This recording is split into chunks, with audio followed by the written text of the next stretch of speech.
birthday to you. Make a wish. Make a wish, Mama. Sorry. And then Kuya. Tita. Yay! Wait, one more.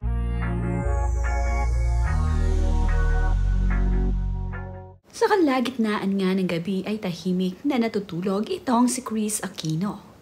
Nang bigla na nga lamang lumabas itong si Kuya Bim at itong si Kuya Jos na mayroong daladalang birthday cake para sa kanilang Mommy Kris. Ito nga ang birthday salubong ni na Kris Aquino.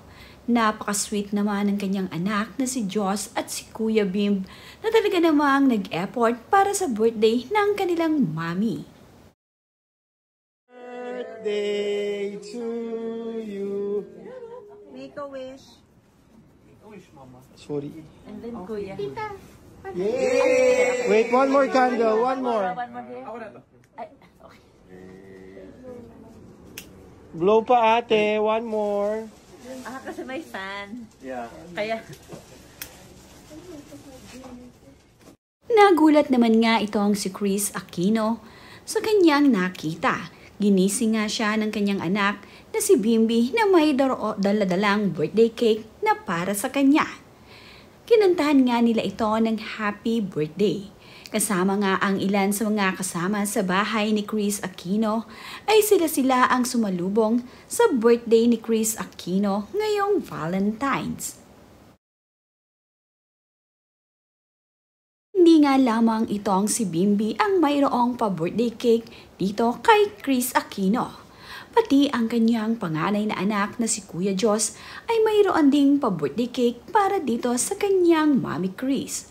Napaka-sweet naman nga talaga ng mga anak ni Kris Aquino sa kanya. Talaga namang nag-e-effort itong sina Bimbi at Kuya Jos para sa birthday ng kanilang mommy. Ganito nila kamahal itong si Kris Aquino.